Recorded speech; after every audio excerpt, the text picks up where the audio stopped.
Good afternoon. Welcome students, alumni, and faculty of Eastern Virginia Medical School, Old Dominion, Masters of Public Health program. Today we'll be discussing the Certified in Public Health, or the CPH credential, and why it's important for you to build your resume and invest in your career in public health by obtaining the CPH credential before you enter the workforce. Today, we are seeing a trend of employers putting a preference or a requirement in their job postings for the CPH credential. So by taking the CPH while you're in school, you'll make yourself more competitive and more marketable against other applicants in the job market. So we will talk a little bit more about that. And this presentation will be about 45 minutes with 15 minutes for question and answers. If you have questions, you can key them into the right-hand corner of your screen, and I'll try to answer as we go along. Afterwards, I will email this presentation to you as a PDF, as a recording, and also I'll send you the CPH Candidate Handbook, the CPH flyer for EVMS that has the username and password to the free access to the ASPPH CPH study guide, and the CPH content outline for you. So you should expect anybody that registered for this should expect that in their email after this presentation. So let's begin. So I'm Kate Brundage. I'm the Certification Program Manager for the National Board of Public Health Examiners. We're in Washington, D.C., and this is our contact information. Again, I will be sending this presentation to everybody, so no need to take notes.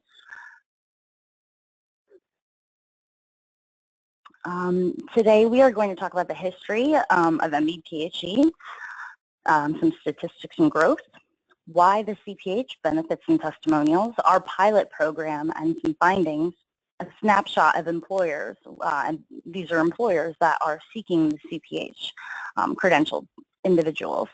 We're going to talk about the CPH process, so certification overview, eligibility. We're going to talk a little bit about being a student versus an alumni when you sit for the exam and what that means. We'll talk about what's on the exam, how to study for the exam, how we score the exam.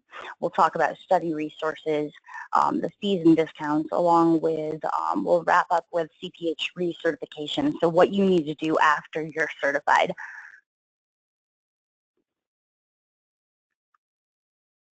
So the MD-PHE and the CPH credential the CPH is not just an exam. It is a credential, which means it has a governing board of directors. It has eligibility requirements. It has an entrance exam, and it has a recertification process every 2 years and a code of ethics that all CPH must agree to adhere by. The CPH exam acts as a standard benchmark to measure an individual's grasp of contemporary public health topics, which is and the recertification process elevates the public health professional to be on par with other health professional maintenance of their licenses, certification, and credentials. The CPH Code of Ethics, which all CPH professionals must uphold and adhere to, assures that essential services are being delivered based on evidence and equity. So, how did the CPH come about? So in 1980, the U.S. Surgeon General came out with a call to the field to establish a task force for the creation of with a plan to credential public health workers. So here's just something you should know, and you probably already do know this, but ASPPH, the Association of Schools and Programs of Public Health, is the is the membership association for schools and programs of public health, such as Eastern Virginia Medical School, and APHA is the American Public Health Association, and what they do is they're the membership association for individuals who are involved in public health. So eventually, probably sometime in your career, you will probably join and be a member of APHA, and that will give you ways to learn about continuing education and stay current in the field and network and and many other things. So, so basically, ASPPH and APHA, they had a joint initiative where they established their own task force to credential public health workers, and the task force reached out to stakeholders, which evolved into a steering committee, and then the executive committee approved the development of an independent board of public health to issue examinations to provide an exam for public health to credential public health workers. And then in 2005, the MBPHE was created. The first CPH exam was administered in 2008. The MBPHE Board of Directors is comprised of 6 executive committee members, 13 board of director members at large, 2 honorary members, and 2 staff members. The following logos represent some of the organizations that employ MBPHE board members, and these members are these member organizations support the efforts of the MBPHE in credentialing public health professionals. They do this by spreading the word of the credential and providing meaningful continuing education opportunities for the community of CPH professionals. So some of these organizations that you'll see here are the American Public Health Association, Association of Prevention, Teaching, and Research, ASPPH, NACHO, ASTO, many different organizations in public health. But you'll see that CEPH is listed there at the bottom. They are the accrediting body that accredits schools and programs of public health. So Eastern Virginia Medical School, Old Dominion University MPH program is CEPH accredited. Therefore, the students and alumni are eligible automatically to sit for the CPH exam. So since 2008, we have credentialed over 5,600 CPH professionals. We have 500 CPH provisional CPHs at any given time, and I'll explain what that means a little bit later. We have 2,000 applicants in the pipeline at any given time. We have 10 schools and programs that require the CPH in order for you to graduate. We have 11 schools and programs who offer a discount for the CPH exam, like Eastern Virginia Medical School. And then we have 6 organizations who strongly encourage the CPH exam and offer a discount with free study materials as well. So since 2008, we've credentialed 5,600 plus CPHs. We get about 1,200 applications per year. And since 2008, 61 students and alumni from EVMS have sat for the CPH exam. 35 alumni have passed. 4 students have passed. And come on, students, don't let the alumni win. So if you're a student, you should prepare for this exam and go ahead and sit for it and pass. You can get those numbers up. So why the CPH?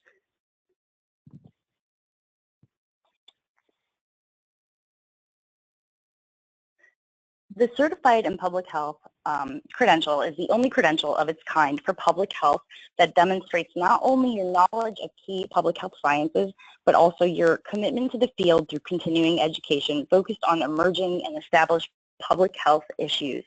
The #1 vision of the MBPHE is to professionalize the field of public health and to raise the visibility of the field itself. We strive to do this by administering the only public health exam that encompasses all core and cross-cutting areas of public health. So we want to create an elite community of certified graduates, working professionals, faculty, and public health and public health leaders, pioneers in the field. We have a vision that includes a core standard body of knowledge for public health professionals. And lastly, we want to promote continuing education and lifelong learning.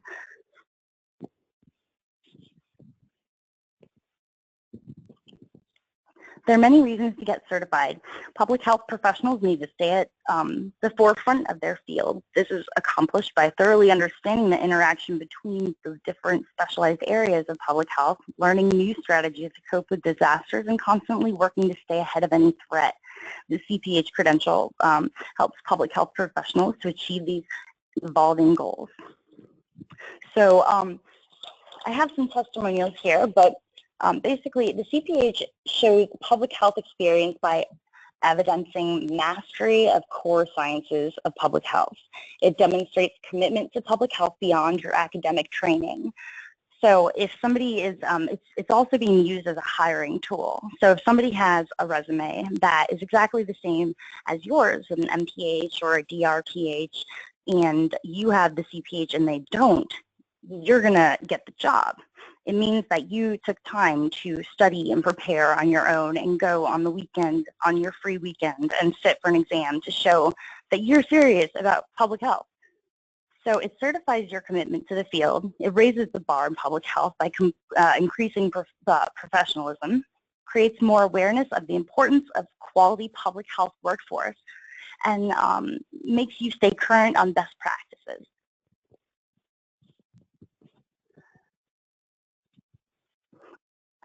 I'm going to stop and see if we have any questions real quick.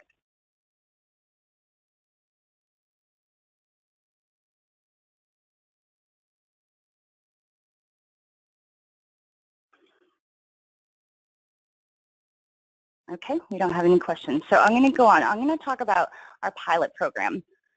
This is important to you because we opened up our eligibility to include individuals that have work experience plus a bachelor's degree. So we have basically opened up the exam for the workforce. And we had a pilot, and we tried it in 2015. And you know, the applications flooded the office, and we certified, there's about 800 applications, and so we decided to make it a permanent eligibility criteria. So now individuals who have a bachelor's degree plus 5 years of public health work experience are eligible to sit for the CPH exam. We're starting to see that the United States Public Health Service are sending many of their members and employees, the Army Nurse Corps, APHA is giving a discount for all of their members to sit for the exam. So why is this important to you? While you're in school, these individuals are actually out in the force and they're earning this credential, and more employers are seeing it. They're saying, hey, what's that? They're now reimbursing for professional development fees. So going and sitting for the exam, your boss might reimburse you. Your boss also might promote you or give you a salary increase. Some other things, it might make you more marketable on your resume. But, you know, I'll talk a little bit about that later, but I have a little quote here from Diane Matchak, and she says, as a public health administrator in both local and state health departments, I often was responsible for hiring decisions. I found a great deal of variability in the form and content of graduate degrees in public health. The CPH credential is a credential recognizable by employers, and it provides assurance that an applicant possesses a solid knowledge base in core public health content areas routinely used in practice in health departments. So what do these organizations all have in common? You'll see many of these organizations are heavily involved in public health.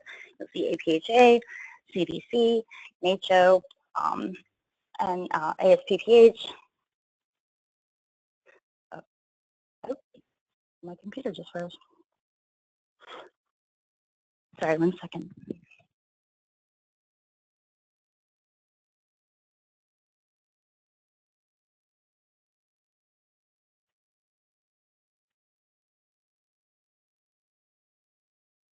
Sorry, guys. We're going to have to wait for 1 second. I don't know what just happened.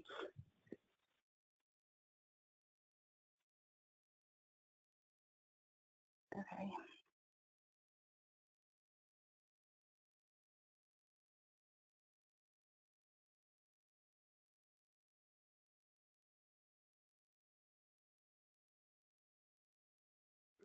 Sorry, guys. 1 second.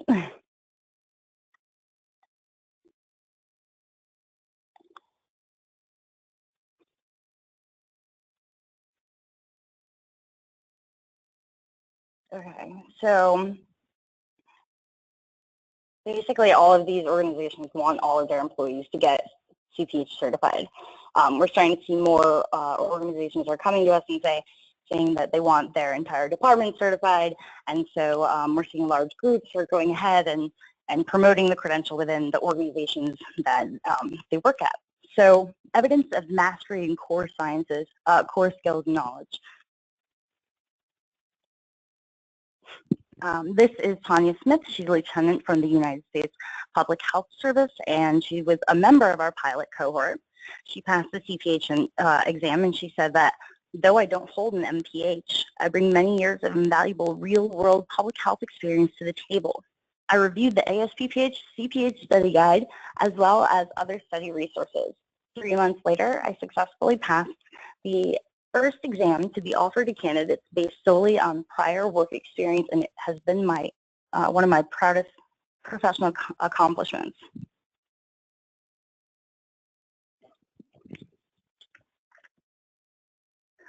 Salary increases and promotions.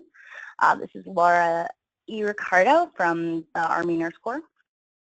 And she says that once I received my passing notice of the CPH exam, I received an $80,000 incentive bonus offered at that time in 4 increments, and I have continued to proudly serve my commission. So you have the opportunity for salary increases and promotions by earning a credential like the CPH, and so it also proves that you have met and can maintain a national standard in public health.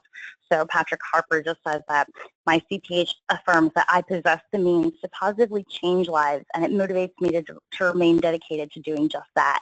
I accept this challenge proudly in honor of my fellow CPH certified colleagues, my branch of service, and most importantly, the nation whose health I have sworn to protect, promote, and advance.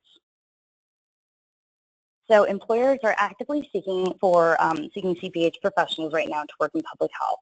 They're either putting a preference or a requirement in their job postings.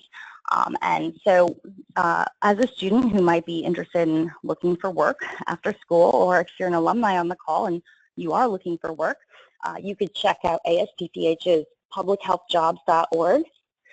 It's just publichealthjobs.org, but there are many jobs on there. They're all only specific to public health, and all of these schools, all of these organizations right here listed are organizations that are currently requiring or preferring the CPH in order to work for them.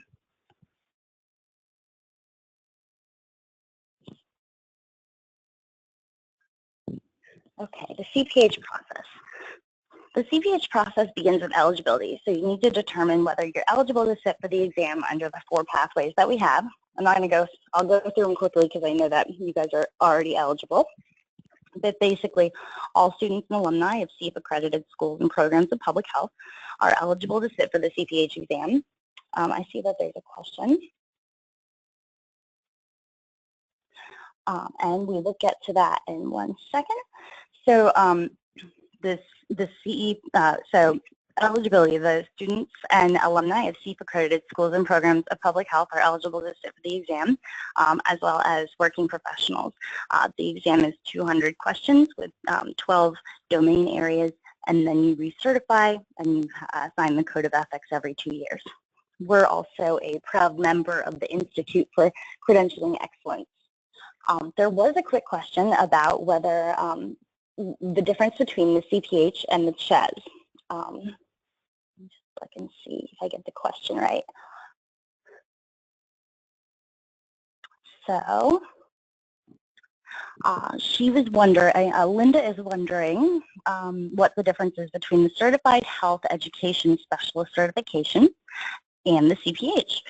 Well, the Certified Health Education Specialist is a credential that you would earn if you plan to be faculty or a teacher or a professor of public health. If you're interested in doing more broader things, if you're interested in epidemiology or being a biostatistician or you know, the CPH basically is cradle to grave public health. It's like the overarching credential for public health. So if you want to be more broader and like say that you have mastered the whole area of public health, then go ahead and take the CPH. But if you would prefer to be more specialized and go for teaching, then you would want to take the CHES.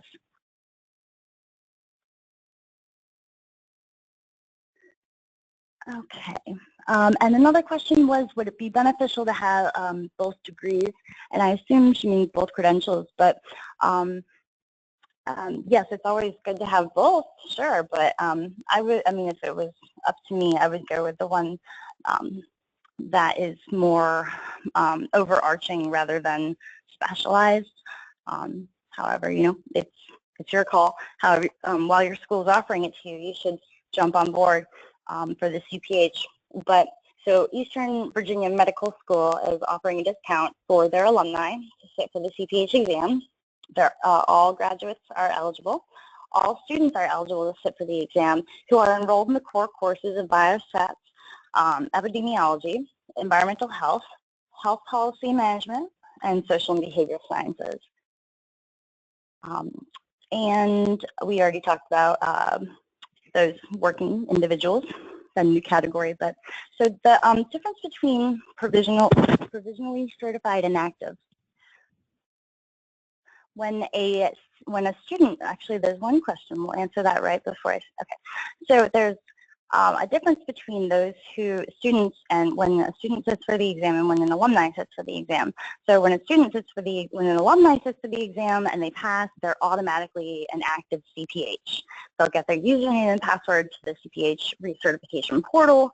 They'll be able to put CPH behind their name. They will have their certificate sent to them by mail. They'll get a link for a virtual certificate that they can link to their LinkedIn, like tons of different things. Oh, and we'll place you on the search for CPH registry. So when a student sits for the exam and passes, you are going to be provisionally certified. So you'll get a username and a password to your portal to view your scores, but there will be a letter in there that says, hey, you're provisionally certified, which means you can't really accumulate CE credits. You can't start accumulating recertification credits until you graduate. So when you graduate, your school will log into our system and verify your graduation date. And when they do that, it sends me an email to say, hey, go ahead and certify Linda. So I will go ahead and create her certificate and change her status to active, and there you go, she'll be certified. But that's the difference. So the CPH exam, it covers general principles. You'll have 25 items in general principles.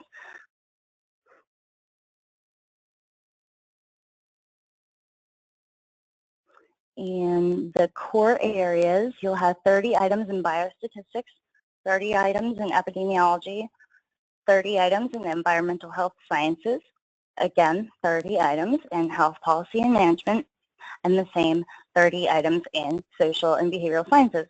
And then you'll have this category called cross-cutting, which you'll have 25 items in cross-cutting, and that will be communications and informatics, diversity and culture, leadership, professionalism, program planning, public health biology, and systems thinking. Okay, so it's a timed exam. There's 200 questions. You have 4 hours to sit for the exam. You're not allowed any calculators or scratch paper. However, I have been told that you don't need to do any math, any difficult math. It's mostly recognizing formulas recognizing formulas. And all questions are multiple choice and single best answer. So your exam options. I'm going to see if there's a question first, and then we'll go into that.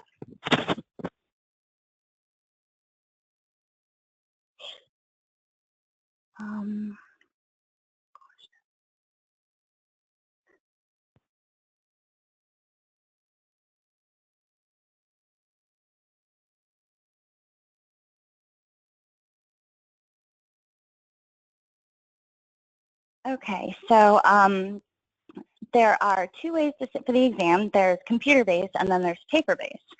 So really the only time you're ever going to sit for the exam paper-based is if EVMS decides that they want to hold a paper-based exam on the campus, which they have done before. So if you guys are interested in that, go ahead and mention it to your program administrator.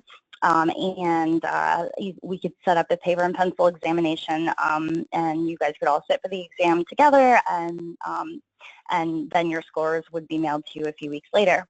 Or we have a computer-based. So we offer the computer-based test during the whole month of February, the whole month of June, and the whole month of October.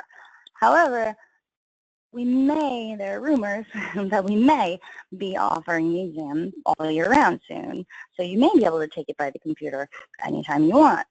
However, you could just go to our website, key in your zip code to find the closest testing location, testing center, and you would drive there, sit for the exam, and then your exam scores would be printed off for you after you hit submit on your exam. So computer-based exam, you're going to find a testing location near your home. It includes instant scoring, so you know right then and there whether you failed or passed. And then the other thing is you have 72 hours to reschedule or register for the exam. Paper-based exams are a little bit different. You have to register 30 days in advance. They're really strict on that. I don't know why, but you have to register 30 days in advance. If you guys ever did do a paper and pencil, I would try to remind you and send you emails to, hey, the deadline's coming up, don't forget to register. But typically people do computer-based. However, one more thing that I wanted to mention is that paper-based doesn't include instant scoring. You'll receive your scores a few weeks later in the mail. All right, so how is the exam scored? Each item is examined for its performance and its difficulty. There's a content-based analysis that determines the minimum passing standard required to achieve certification. So the CPH exams are created using multiple choice test items drawn from a CPH item bank. And then the MBPHE selects faculty and practitioners each year to write new items for this item bank. And the item writers are trained on how to write items for standardized exams. They're given specific assignments based on deficits in the item bank and their particular area of expertise. So we have, committees that are constantly examining these questions for reliability, saying, hey, everybody got question 5 wrong. Maybe it's too easy, or hey, everybody's getting this one wrong, maybe it's too hard, or maybe it's not written correctly. So we're constantly reviewing the questions with the committee, and it's handled on a pass-fail basis, and the pass rate is more than 75%. There is a question, so I'm going to see, 1 second. So there is a question that how long does it take to get certified once you pass the exam? We'll talk about that in just a minute, but basically if you're alumni and you pass the exam, the minute our testing vendor sends us the scores and we import them into our system, you will be certified. It usually takes about, I don't know, maybe a week or 2. But the wait period for retake is, there is no wait period for retaking. You can retake as many times as you would like and as often as you would like, which we will get to. But just one more thing about test development is that we have an item bank analysis, and we train the volunteers, and then they write questions, and then we have an item review committee that reviews the forms, reviews all the items, and then we have a form review committee that reviews the whole test as a whole, and then there's a post-test item analysis done, and then the passing score is set. So that's a little bit, it gets kind of crazy, but that's a little bit about how the test is developed. And if you have any more questions and you want more detail on that, I'd be happy to send you my supervisor's information. She loves test development. All right, so score reporting. Candidates who pass the computer-based test are going to receive their passing notice, their passing status immediately. Their scores are going to be printed out for them. They'll know whether they passed or failed. It'll just be a percentage, whereas students or alumni who fail are going to receive that same score report. However, it's going to be scaled scoring. So it's going to say, like, you know, it'll give you a percentage of what you did, how you did in epidemiology. It'll give you a percentage of how you did in health policy and management. So that way you can kind of gauge, oh, I didn't really do that good in social and behavioral sciences. Maybe I should study more. So in that area. So it kind of lets you know where you need to study more. And then the schools and programs receive these scores. And what they do is they use them to evaluate how they're building their curricula.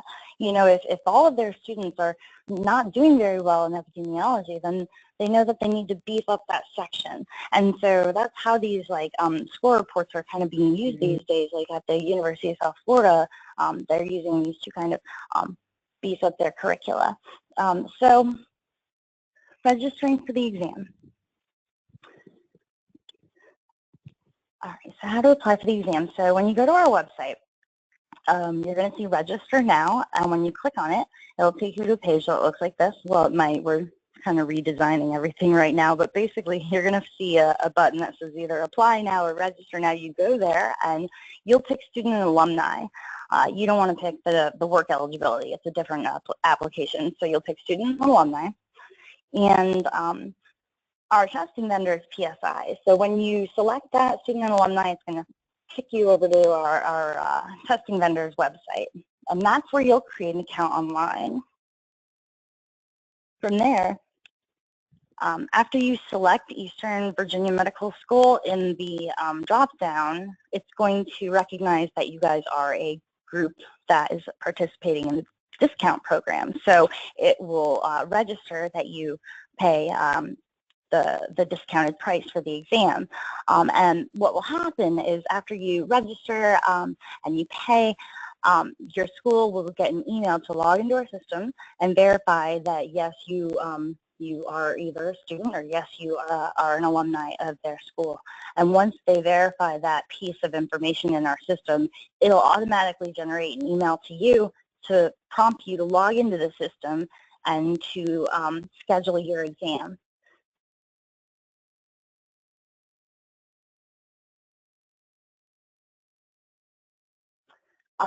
One thing I want to note is that the first time you register for the exam and then you need to reschedule, you have to reschedule within 72 hours of the exam. And the other thing is the first reschedule is free. The second reschedule is $125, and then every reschedule after that is an additional $125. So when you're getting ready to sit for the exam, just make sure that it's on a date that you're comfortable with and that you know you can make. You know, in order to not have to have that second time fee. So again, here's the information about PSI. So basically, once you create an account with them and your education gets verified and you schedule your exam, you have 2 years to sit for the exam. You have 2 years of eligibility. And all rescheduling, all scheduling, any kind of deferrals, if something happened, some unseen circumstance, you couldn't make the exam, you would send them the paperwork and they would work it out with you. They would work out the rescheduling with you. So basically, their phone number is there and you will have this information so you can contact them at any time. However, I'm always here if you need me to intervene or if you need me to, you know, if anything's needed at all, I'm here for you.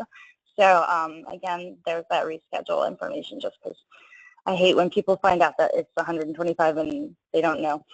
So retaking the exam, you can take it as many times as you like. There's no limit on how often candidates can retest. And again, currently our testing windows for computer-based are February, June, and October. However, I heard a rumor from a little bird that we might be switching to all year round testing soon. So CPH study resources. We have the content outline, we have sample exam questions, we have practice exam, and we have webinars. So here's the CPH content outline. Why is this important? If it's on here, it's on the exam. So basically, this is your map. I think it's like 17 pages, 16 pages. It's your map. If it's on there, then that means a question correlates to that part of the outline. So you want to make sure that every part of that content outline you can speak to. And It's free to you on the website. You can just, oh, and I'm also going to send it to you after this presentation. So we also have sample questions. I think there are 13 of them. It's basically just to show you kind of the format, mostly. And so we also have practice exams. We have 3 different practice exams. One's 100 questions, and then the other 2 are 50 questions apiece. Those are free as well. So all of our study materials are free to you, except for the ASPPH CPH study guide, which actually is free to you because you're Eastern Virginia Medical School and Old Dominion University MPH program. So because you guys are students and alumni, you're going to get a discount on the exam and the free study guide. So this is what the study guide looks like currently. Actually, that's an old picture. I'll have to update that. But so there's overviews of each area. There's suggested readings. There's definitions and terminology, sample questions, and again, that 100-question practice test and the 2 50-question practice tests. I think they live within the study guide. I'm not 100% sure. But there's also study tips. But this is the password that you will need to access the study guide for free. And I will send this to you. But what I would do is log in with the discount code. You have to go to the website. You have to create an account and use the discount code that's highlighted there in orange to get free access to the study guide. And I would print out the content outline and just start making notes and going through and seeing if this is something that you think you could pass. And if this is something you think you're dedicated enough to do. And we also have webinars. We have 3-hour-long webinars on each of the core areas. And again, these are free to you on the website. We just had one today in environmental health. But we record them every January. They're free to listen to. They're on our website. And after you're certified, if you find that you're lacking credits and you just don't know what to do, you could listen to all of these webinars. And that's like 18 credits right there. Okay. So in 2017, actually annually, every year at APHA, the American Public Health Association, we hold a 2-day learning course called the CPH Learning Institute. And this is a 2-day learning course that's 8 hours a day each day. Goes over all the core areas with experts, subject matter experts. And then on the 3rd day, you sit for the CPH exam by paper and pencil. So it's kind of just something like fun you can do while you're at the APHA event or conference. And again, like if you're serious about public health and you really want to be in this field, you're eventually going to get a membership to APHA, and so you'll be going to these conferences. So also, I think they might have a student membership, so a little plug for them. But all right, so we have some schools and programs that are requiring or strongly encouraging the CPH exam, like I mentioned. So just to show you here, these are the schools and programs that are requiring you to sit for the exam for graduation. Okay. And then these are the schools and programs that have significant CPH participation. And you'll see that EVMS is right there in the upper right-hand corner. We also have University of Texas, El Paso as of yesterday. I just haven't had time to add it. So the organizations with significant CPH participation are listed here. As I told you before, like Army Public Health Centers, giving their all of their all their personnel and employees and members a discount on the exam. Same with the Army Nurse Corps and the Navy Nurse Corps, Commissioned Officers Association, United States Public Health Service, APHA. And then if you're an ASPPH fellow, you as well can get a discount for the exam. Prices and discounts. The standard fee is $385, but organizations or schools and programs that have about 20 to 30% of their student body sit for the exam earn a discount of $315 for their students, and you can access the study guide for free. Those schools that require the exam pay $250. All right, guys, let's see. I got 15 minutes, so I'm just checking to see if there are any questions. Doesn't look like it, so we're almost there. So after you sit for the CPH exam and you pass, you have to recertify every 2 years.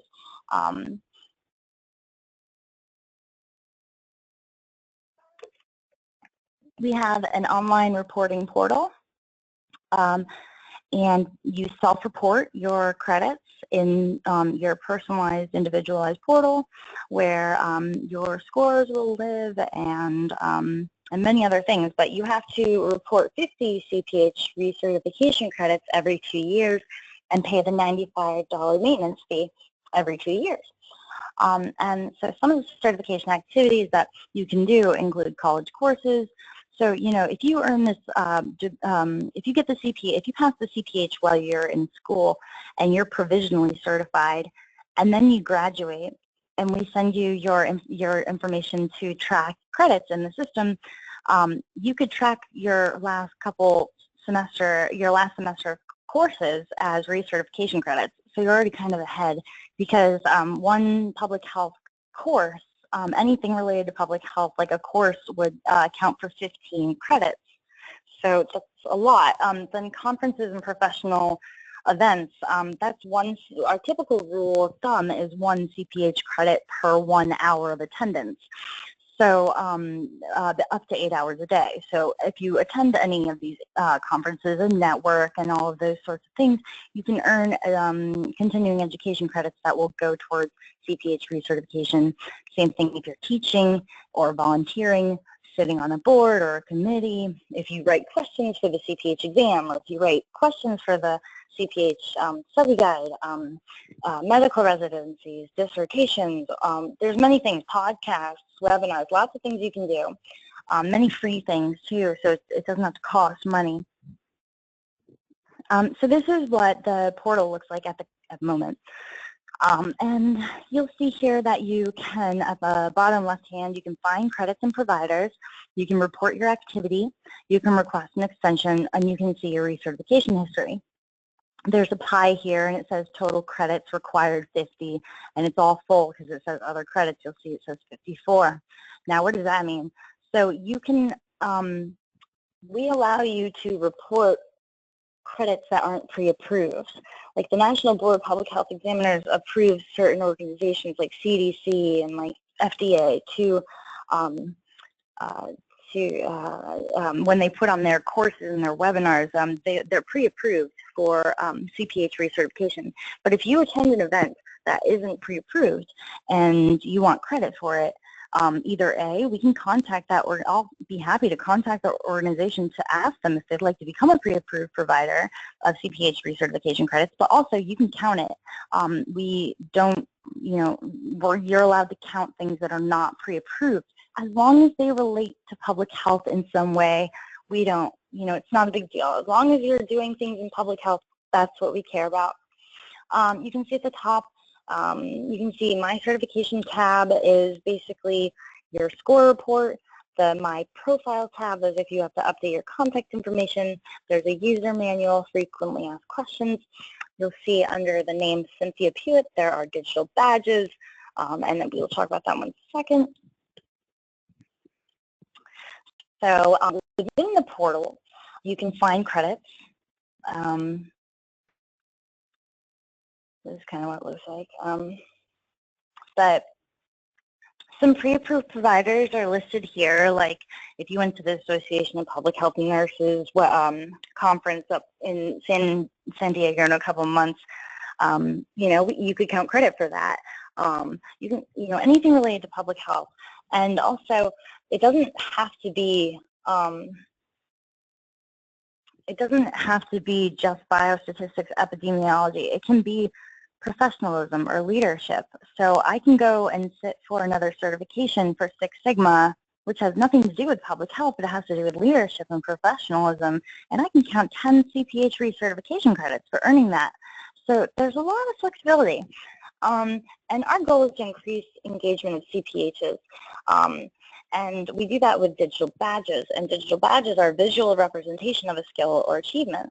And, you know, some people are like, well, why does that matter? You know, yeah, I have these badges in my portal and whatever.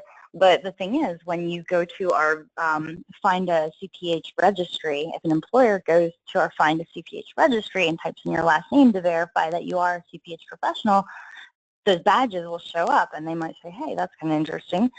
We should hire her. She has all these digital badges. And I think there's a slide in here that kind of explains it a bit more, but also we're implementing virtual certificates. And these virtual certificates will, you'll have a unique URL that will link to your LinkedIn, and it can be in your email signature as well. And basically you give employers this URL, and when they click on it, they'll see your certificate, and they'll know that you're certified. And so this can live in your resume. And yes, here's the digital badges. So it's like Superstar Attendee, Star Presenter, lifelong learner, and you'll see that the gray badges symbolize that, you attended more above and beyond, but then the green one is you went even beyond, and then of course the one that has the border around it is, you went nuts.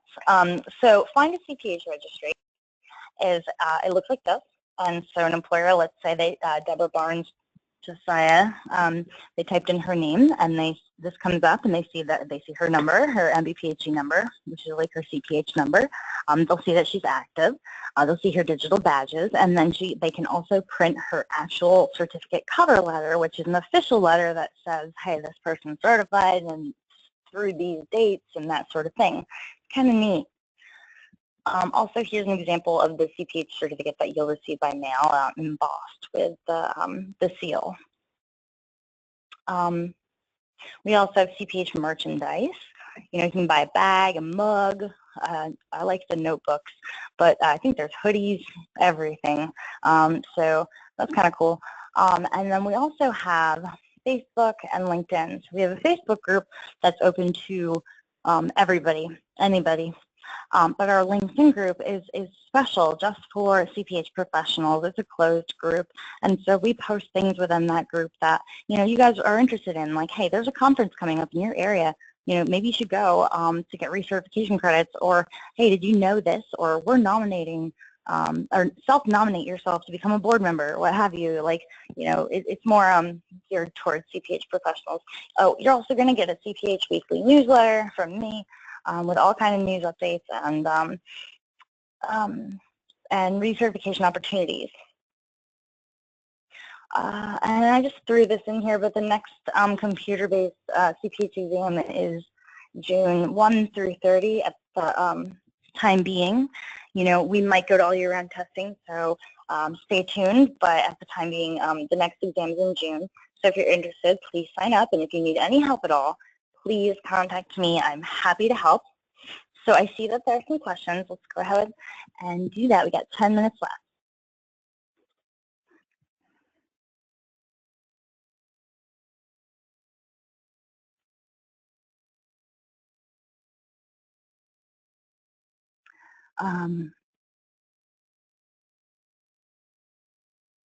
So somebody asked if they should wait till their final semester to take the exam, and I've heard that that's wise. That's what I've heard many of the faculty suggest, and many of the students have, that's the trend. Usually they wait until their second year to sit for it to get all the information, because you can't enroll. You have to be, if you enroll in all the courses, then you can sit for the exam as a student. However, if you are new and you're just enrolled in biostatistics and you're not enrolled in the core, you can't sit for the exam. So you have to at least be enrolled in the core. And so it would be better to at least take the exam when you're closer to the end of the semester, I suppose, so you have the knowledge. And another person asked about launching a public health webinar or speaking presentation type of university. And yeah, there's a way to become pre-approved, and I'd be happy to send you information on that. It's on our website under becoming a pre-approved provider, and I'd be happy to talk with you offline about that. I heard, the pass rate is 75%. So 75% of people that take our CPH exam pass on the first try. And let's see, are there any other questions?